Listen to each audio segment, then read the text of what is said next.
They say the winter in the Bitterroot Mountains takes the weak, but Amos's rejection took Cora's soul long before the first snow fell. She thought dying out there alone was her fate, until the starving pup she fed from her porch brought the most dangerous predators in North America to her door. The rusted cast-iron stove in the corner of the cabin did little to hold back the bitter Montana cold. Cora blew on her raw, blistered hands, wrapping her frayed wool sweater tighter around her shoulders. Her name was Cora Holloway, and by all pack laws, she shouldn't be alive. To be born an Omega in the Silver Pines pack was to be born into a life of servitude. They were the peacekeepers, the nurturers, the ones meant to de-escalate the volatile tempers of alphas and betas. But in the modern wolf world, tradition has been eroded by a ruthless obsession with power and pedigree. She had clung to one foolish hope, the mating run. She still remembered the crisp scent of autumn leaves on October 12th, the night the moon was full and the pack gathered in the clearing. Amos Brentwood, the future alpha of Silver Pines, stood at the center of it all. He was everything an alpha should be: tall, broad-shouldered, with calculating amber eyes that demanded submission. When the moon reached its zenith, the mating fever struck. Amos inhaled deeply, his gaze snapping through the crowd of hundreds until it landed on her. The realization hit them both like a physical blow. The moon goddess had paired the future alpha with an omega. For 3 seconds, there was a spark of possessive recognition in his eyes. Then the disgust set in. He looked at her worn clothes, her submissive posture, and the murmuring, mocking faces of his elite inner circle. He didn't even pull her aside. He did it right there, in front of everyone. I, Amos Brentwood, his voice boomed, echoing off the ancient pines, reject you, Cora Holloway, as my fated mate and Luna. You are weak. You are Omega. You are nothing to this pack. The pain of a mate rejection is not a metaphor. It is a biological tearing. Cora's knees hit the dirt, blood dripping from her nose as the pack bond severed, ripping half her soul away. To make matters worse, Amos immediately turned and offered his mating bite to Harper Reynolds, a brutal, high-ranking Delta female whose family owned half the real estate in the county. She looked at Cora writhing in the dirt and smiled. They banished her the next morning. Not an official exile that would require a tribunal, but a forced relocation to this rotting, abandoned trapper's cabin on the extreme northern edge of the territory. No electricity, no running water, miles from the nearest paved road. It was Amos's way of letting the harsh winter finish the job he started. For the first month, she laid on the floorboards, waiting for the mate chills to stop her heart. She was a ghost haunting her own body. Then came November 14th. She was tossing out the bones of a rabbit she'd managed to snare when she heard a pathetic, raspy whine from beneath the frozen rhododendron bushes. She froze, her wolf instincts flaring. Slowly, she crouched down in the snow. A pup. He was incredibly small, maybe 8 weeks old, but his state was horrific. His fur was pitch black, a color completely foreign to the gray and brown coats of the Silver Pines pack. He was skin and bone, his ribs protruding sharply against his matted coat. One of his ears was torn, and his back left leg trembled violently. But what struck her most were his eyes. They weren't the milky blue of a normal pup. They were a piercing, intelligent, icy blue. "Hey there, little guy," she whispered, keeping her hands visible and her scent completely devoid of threat. An Omega's aura is naturally calming, a biological, soothing balm. She pushed a wave of warmth and safety toward him. He bared his tiny, needle-like teeth, a desperate growl vibrating in his hollow chest, but he was too weak to flee. She didn't try to touch him. She knew better. Instead, she went inside, took the last piece of dried deer jerky she had been saving, boiled it in snow water to soften it into a broth, and brought the bowl out to the porch. She set it down and retreated inside, leaving the door cracked. It took 20 minutes, but eventually, the black pup crept onto the porch and devoured the broth. That was the beginning of their routine. Every day at 4 p.m., she would leave food out for him. Scraps, boiled roots, whatever she could forage or snare. She started calling him Bramble because of the thicket she found him under. By December, Bramble stopped running away when she opened the door. By Christmas Eve, he was sleeping on the foot of her lumpy mattress, his small body a furnace of heat against her freezing toes. He became her lifeline. She talked to him when the silence of the cabin threatened to drive her mad. She cried into his black fur when the phantom pains of Amos's rejection flared up. "You're a stray, just like me, Bramble," she murmured one night, scratching behind his good ear. "Cast aside because we don't fit. But we'll survive. We have to." Bramble would look at her with those ancient, icy blue eyes, and she could swear he understood every word. He was growing exceptionally fast. By late January, he was no longer a tiny pup but the size of a medium dog, his paws massive, hinting at a monstrous adult size. Yet he never made a sound. No barks, no howls, just silent, constant companionship. She didn't know it then, but her quiet days of mere survival were about to violently end. The first sign of trouble wasn't a sound, but a smell. It was a Tuesday afternoon in early February. The snow was 3 feet deep, burying the world in a blinding white silence. She was out back, splitting a birch log with a dull axe, when the wind shifted. Sandalwood and expensive vanilla perfume, Amos and Harper. Panic seized her chest. She dropped the axe. "Bramble, hide!" she hissed. The black pup, who had been chewing on a deer antler nearby, instantly flattened his ears. He didn't run into the woods. Instead, he slinked under the crawlspace of the cabin, disappearing into the shadows. She had warned him constantly. If Amos found a strange rogue pup on his territory, he would snap its neck without a second thought. A silver Toyota Tacoma crunched up the unplowed driveway, its heavy tires chewing through the powder. The doors slammed. Amos stepped out, clad in a custom North Face parka, looking every bit the affluent, powerful alpha. Beside him was Harper, draped in a luxurious fur-lined coat, her blonde hair perfectly styled despite the wilderness. Well, you're still breathing," Harper sneered, stepping carefully to avoid getting snow in her designer boots. Amos looked at her, and a flicker of something guilt, annoyance, passed over his face, but he quickly masked it with cold authority. "We aren't here for a social call, Cora." "What do you want, Amos?" she asked, keeping her gaze lowered to his chin, instinctively offering the submission he demanded, though she hated herself for it. "My brother is taking over the northern patrols," Harper interjected, wrapping her arm possessively around Amos's waist. "He needs a staging point. This cabin is on prime hunting grounds. You're in the way." Her heart dropped into her stomach. "This is the edge of the territory," she pleaded, her voice trembling. "If I go any further north, I cross into the neutral zone. Rogue territory. It's the middle of winter. I won't survive." Amos took a step forward, letting his alpha aura crash down on her. It felt like an invisible anvil pressing against her chest, forcing the air from her lungs. Her knees buckled, and she hit the snow hard. "You have 48 hours to vacate," Amos commanded, his voice vibrating with supernatural dominance. "I don't care where you go, Cora, but if I find you on Silver Pines Land on Thursday morning, you will be hunted as a trespasser. Do you understand?" From beneath the cabin floorboards, a low, guttural vibration rumbled. It was so deep it shook the snow off the porch railing. "Bramble." Amos's head snapped toward the cabin, his eyes narrowing. "What was that?" "Nothing," she gasped, forcing herself to stand, trying to block his view of the crawl space. "Just the wind in the old pipes. I understand, Alpha. I'll be gone." Amos stared at her for a long, suffocating moment before turning away. "See that you are." They drove away, leaving her bruised, freezing, and utterly broken. She sat in the snow and wept until her tears froze on her cheeks. 48 hours. She had no money, no vehicle, and nowhere to go. Heading into rogue territory meant certain death at the hands of feral wolves or starvation. Bramble crawled out from under the cabin and nudged his wet nose against her cheek, whining softly. "It's over, Bramble," she sobbed, burying her face in his thick black fur. "I'm so sorry. I can't protect you anymore."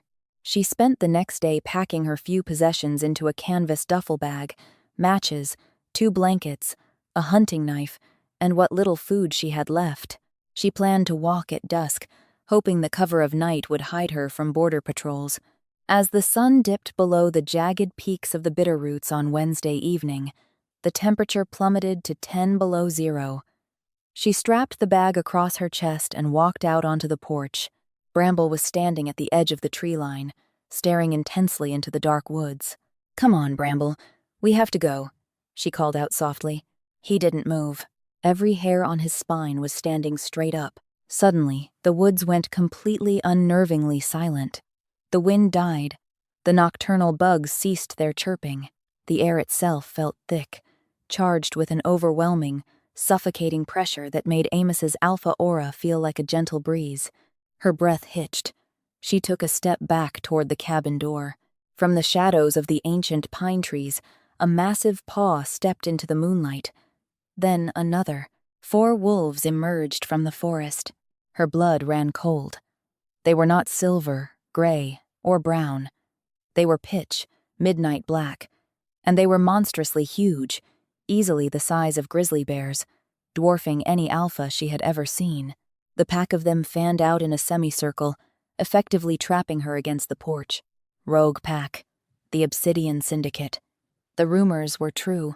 The largest wolf in the center, a beast with a terrifying jagged scar tearing across his left eye and muzzle, took a slow, deliberate step forward. His eyes weren't the gold of a normal wolf.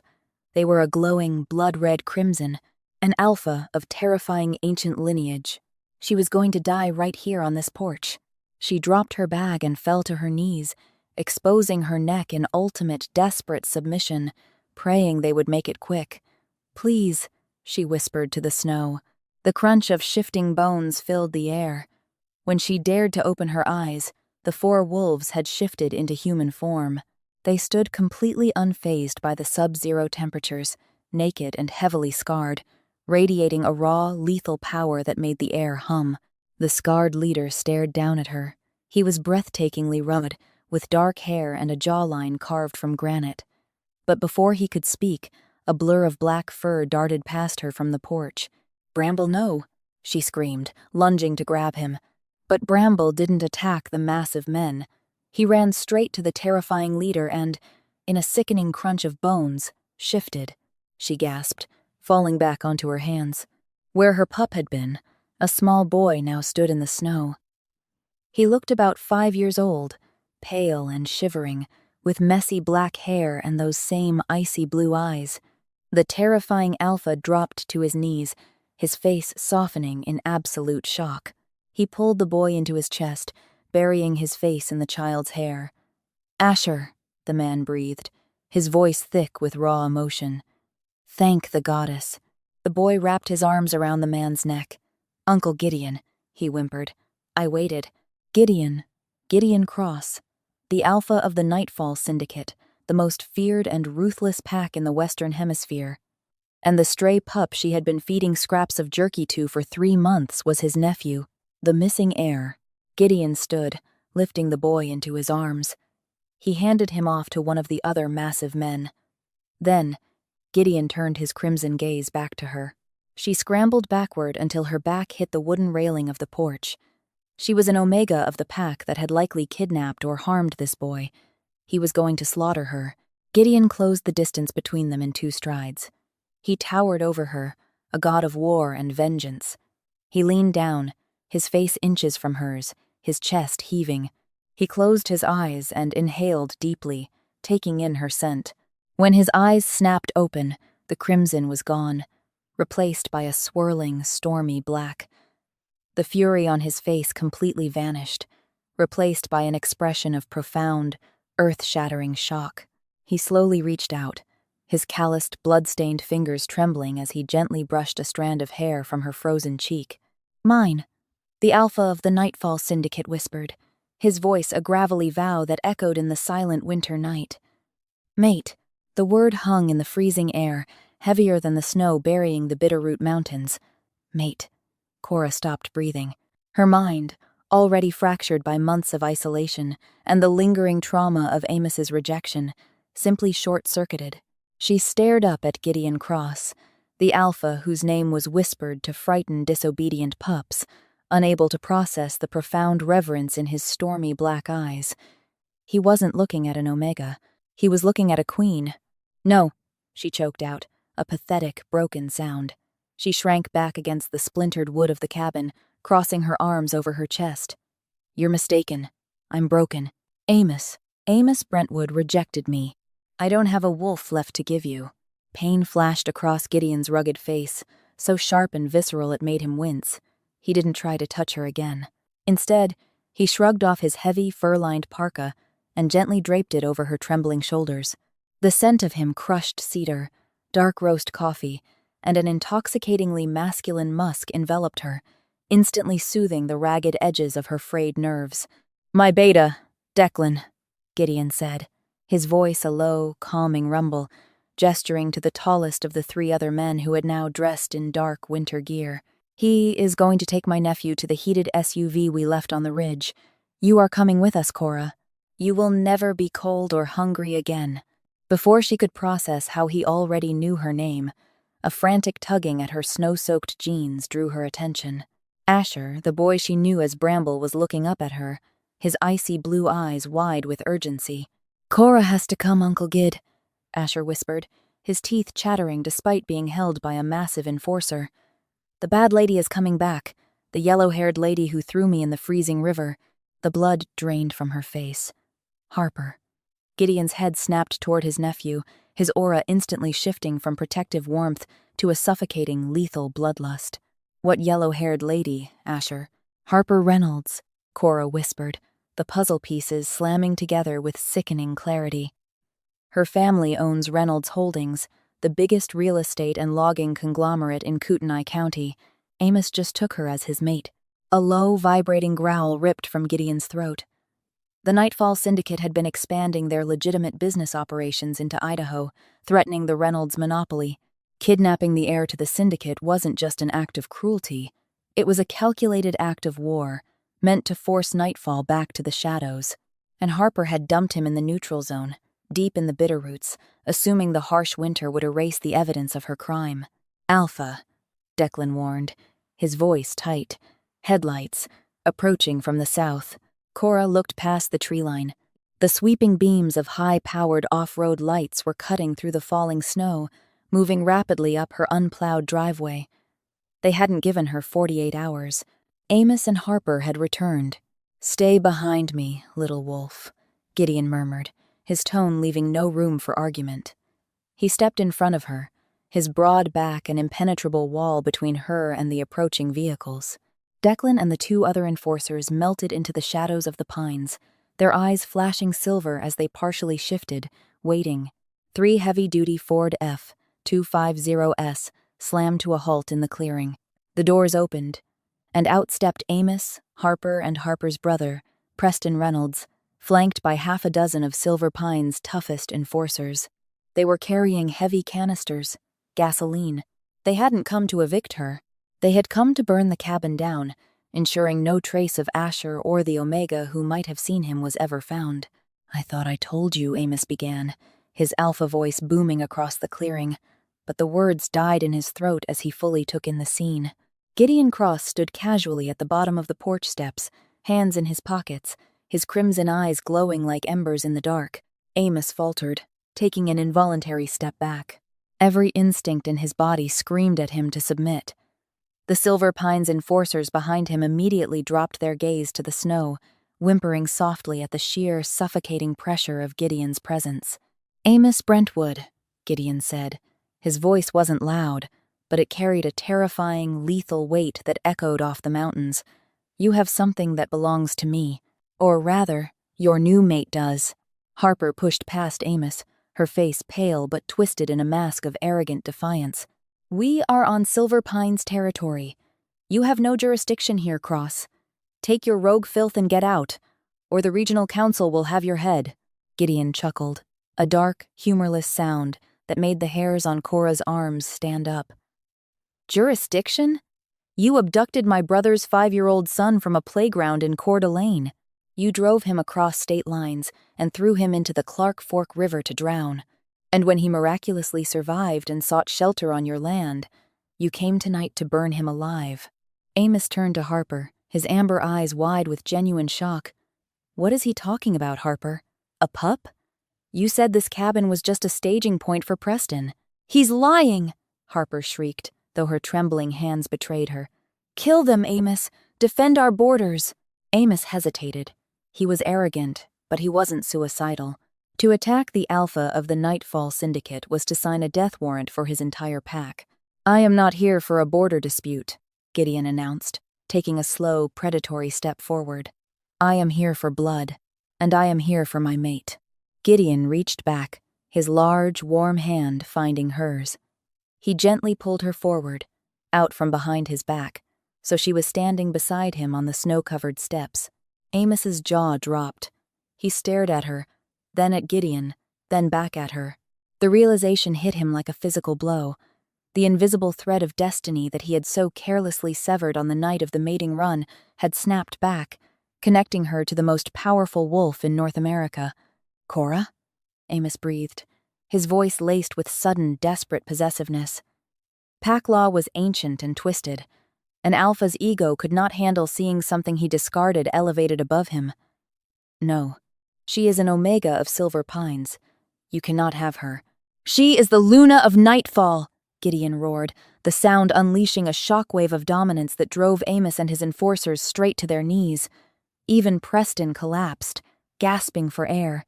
And you, Amos Brentwood, are nothing but a footnote in her history. The silence that followed was absolute, broken only by the whistling wind and the panicked hyperventilating of the Silver Pines enforcers. Gideon didn't bother to draw a weapon. He didn't need to. From the shadows of the tree line, Declan and the Nightfall enforcers stepped into the light, flanking the kneeling Silver Pines wolves. Declan held little Asher, completely wrapped in a thermal blanket, safe and hidden from the chaos. Harper was the only one who hadn't been forced to her knees, protected by the residual alpha aura Amos weakly tried to maintain. She looked around wildly, realizing the trap she had built for Cora had violently snapped shut on her instead. Preston, Harper yelled, kicking her brother in the ribs. Do something. Preston, a notoriously brutal beta, sneered and lunged upward, drawing a heavy hunting knife from his belt. He aimed straight for Gideon's chest. Gideon didn't even blink. With a speed that defied his massive size, he caught Preston's wrist mid-air. A sickening crack echoed through the clearing. Preston screamed, dropping the knife as his arm bent at a horrific, unnatural angle. Gideon casually kicked the man in the chest, sending him flying backward into the snowbank, unconscious before he landed. Amos finally broke through the paralyzing dominance, scrambling to his feet. But instead of attacking Gideon, he looked at Cora. His amber eyes were wide, filled with a frantic, pathetic desperation. Cora, please, Amos pleaded, holding his hands out toward her. You belong with your pack. I made a mistake. I was pressured by my father, by the council. If you come back, I'll reinstate you. I'll make you a beta female. You don't know these wolves, Cora. They're monsters. Cora stared at the man who had been the center of her universe since childhood. She looked at his expensive coat, his perfectly coiffed hair, and the utter cowardice radiating from his pores. Then she looked at the oversized, fur-lined parka wrapped around her shoulders, smelling of cedar and safety. She looked at the terrifying Alpha beside her, who had treated a broken Omega with more reverence in 5 minutes than Amos had in a lifetime. The shattered pieces of her soul, the ones she thought were dead, suddenly flared to life. It wasn't the spark of an Omega. It was the raging inferno of a Luna. She stepped away from Gideon, moving down one step. The Nightfall Alpha tensed, ready to protect her, but he held his ground, allowing her the moment. You didn't make a mistake, Amos, she said, her voice eerily calm and surprisingly steady. You revealed exactly who you are. You broke our bond because you valued real estate and politics over the goddess's will. You threw me away to die in the snow. Cora, do not speak my name, she commanded. To her absolute shock, and Amos's visible horror, a wave of pure, unfiltered authority rolled off her words. An Omega's power is in their emotional resonance. When weaponized, it can crush an Alpha's will faster than physical violence. Amos physically flinched, clutching his chest. She turned her gaze to Harper, who was shaking violently beside Amos's truck. And you? You thought you could murder a child to secure a logging contract for Reynolds Holdings. You thought you could use me as collateral damage. She looked back at Gideon. His eyes were entirely black, swirling with pride and awe as he watched her take control. Alpha Cross, she said, her voice ringing clear in the frozen air. As the Luna of Nightfall, what is the penalty for the attempted murder of an heir and the trespassing upon my territory? Gideon smiled, a slow, lethal showing of white teeth. Death, my Luna. Or complete, utter ruin. I don't want their blood on my snow, she declared, turning back to Amos. Amos Brentwood, you will step down as Alpha of Silver Pines by sunrise, turning control over to the Regional Council. You will surrender Harper and Preston Reynolds to the human authorities in Kootenai County with a full confession of kidnapping and attempted murder, complete with the GPS data from your trucks. Amos opened his mouth to argue, but she raised a hand, her omega resonance flaring into a suffocating pressure. If you do not, she warned, her voice dropping to a deadly whisper, the Nightfall Syndicate will not stop at your borders. We will dismantle your pack, seize your lands, and I will personally see to it that you spend the rest of your miserable life as a rogue, hunted and starved, just like you intended for me. Amos fell to his knees in the snow, his head bowed in absolute defeat. Harper fell beside him, sobbing hysterically as she realized her wealth and status were entirely gone. Cora turned her back on them and walked up the steps toward Gideon. He reached out, wrapping his massive arms around her, pulling her flush against his solid chest. Let's go home, Cora, he whispered into her hair, pressing a gentle kiss to her temple. She didn't look back as they walked to the waiting SUVs.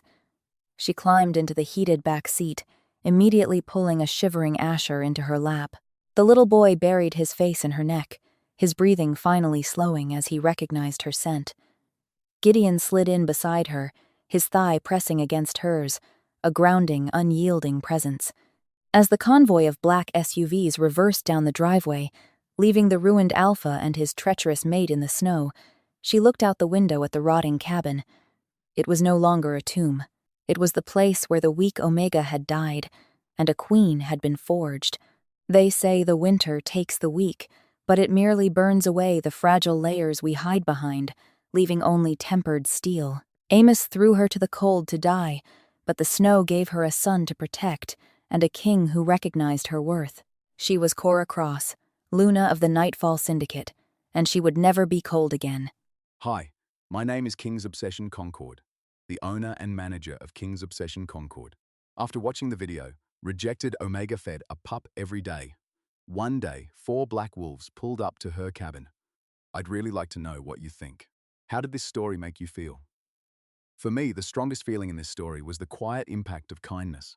Watching someone continue to show care without expecting anything in return makes you think about how even small actions can matter more than we realize. The story also touches on the idea that people who seem overlooked or unimportant often have a deeper strength that others fail to see. One gentle lesson I took from it is that compassion isn't always noticed right away, but that doesn't make it any less meaningful. Have you ever done something kind for someone without expecting recognition? And what was the moment in the story that stayed with you the most? Sometimes the simplest way to apply that lesson is to keep treating people with respect and kindness, even when no one is watching. If this story resonated with you, I'd love to read your thoughts in the comments. And if you enjoy stories like this, feel free to like and subscribe. Thanks for spending a little time with us today.